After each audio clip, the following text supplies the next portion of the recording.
Bienvenue sur Alafia Média. Ici, nous diagnostiquons l'actualité, critiquons le système économique et social en Afrique pour proposer des solutions pour la reconstruction et le progrès durable en Afrique. Parce que l'Afrique a tout pour réussir. À tout de suite.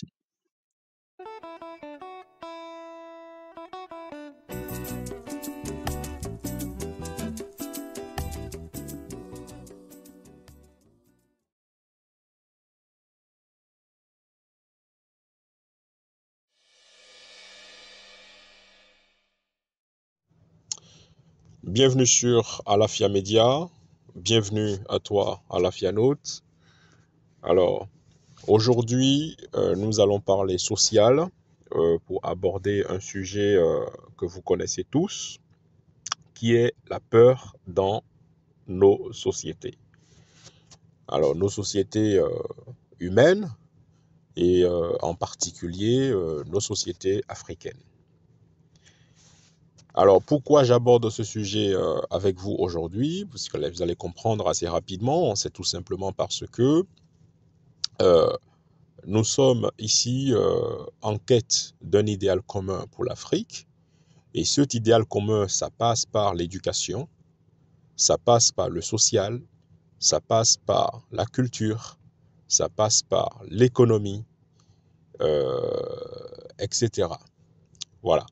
Donc, il est très important d'avoir pour une nation un système assez équilibré permettant de responsabiliser les femmes et les hommes qui composent cette nation et non un système d'autoritarisme totalitaire qui inflige une peur sans précédent à la population.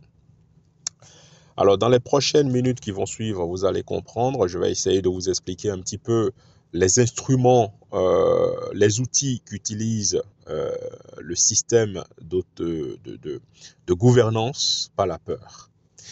Alors, dans un premier temps, ce qu'il faut savoir, c'est que effectivement, la peur, c'est un instrument puissant de gouvernance qui a été utilisé tout au long de l'histoire de l'humanité. Hein. C'est vieux, aussi vieux que le monde, pour influencer et contrôler le comportement des humains, tout simplement. Voilà. Donc, le principe est tout simple aussi. Hein. Donc, le principe, c'est que ça repose sur la capacité à exploiter des insécurités fondamentales de l'être humain. Voilà. Qu'elles soient physiques, psychologiques, sociales. Le but étant d'orienter les décisions et actions des individus ou des groupes. Voilà. Donc, on ne parlera pas aujourd'hui des religions, parce que bon, les religions, c'est aussi une forme quand même de conduite des groupes d'individus. Je ferai une vidéo spéciale là-dessus et on va, voilà, on va en parler plus en détail. Voilà. Parce que bon, voilà, pour la petite parenthèse, hein, à peine l'année 2025 a commencé, que ça soit chez les religieux, les non-religieux, ben, il y a des prophéties partout. Voilà. Donc, ces formes de prophéties, c'est également des instruments hein, de gouvernance par la peur. Et je ferme la parenthèse là-dessus. Et donc, la question qui nous intéresse aujourd'hui, c'est pourquoi la peur fonctionne-t-elle comme un outil de gouvernance? Alors, je vais vous citer quelques exemples ici, parce qu'il y en a plein. Je vais vous donner quelques exemples. Le tout premier, c'est la réaction instinctive, tout simplement. Voilà. La peur active chez l'homme, biologiquement parlant, la première réaction de l'homme est toujours une réaction instinctive, surtout face à une menace, à un danger. Voilà. Donc, la peur active une réponse primaire au niveau du cerveau, notamment, c'est-à-dire, enfin, le mécanisme qui est activé, c'est le mécanisme de combat ou de fuite. Imaginez-vous un instant, je ne sais pas si c'est déjà produit une fois dans votre vie, mais imaginez-vous que vous vous retrouvez nez à nez avec une situation d'incertitude, une situation de menace, de danger, voilà. Alors vous avez deux choix possibles. Soit vous affrontez cette menace, donc le combat, soit vous prenez la fuite. Voilà. Donc, c'est cette réponse instinctive primaire qui est innée quasiment chez nous tous, voilà, êtres humains qui sommes sur cette terre. Et c'est ce principe-là qu'utilise le système de gouvernance par la peur. Voyez? Donc, autre point que je peux citer rapidement, je peux vous donner rapidement, c'est la cohésion aussi autour d'un pouvoir protecteur. Voilà, on gouverne par la peur, sous-entendu qu'on cherche une cohésion, une cohésion qui est installée autour de ce mode de gouvernance par la peur. Voilà.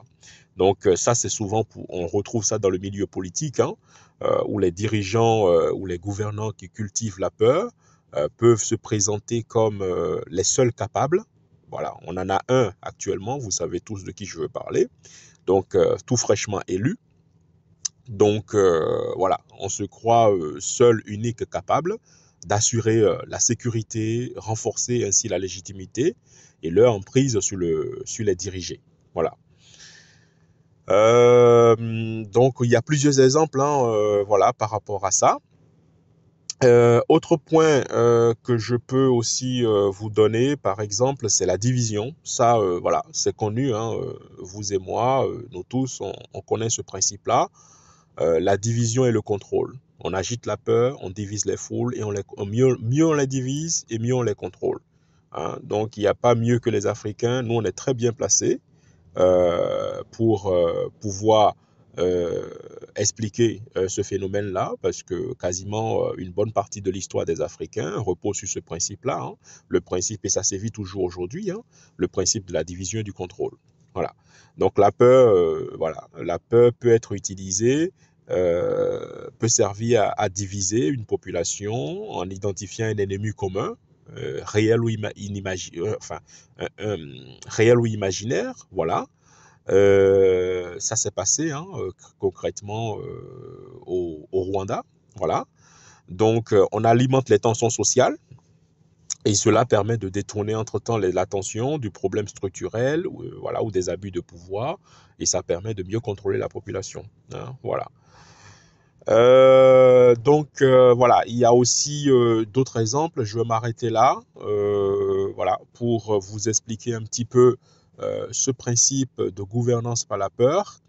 Et donc nous aujourd'hui, ce qu'il faut savoir en Afrique, c'est que nous avons besoin de nous orienter vers un idéal commun. Cet idéal commun ne passe pas du tout par un mode de gouvernance par la peur, mais ça passe uniquement, je le dis et je le répète, ça passe uniquement par un mode de responsabilisation de chacune et chacun des Africains modernes. Très important.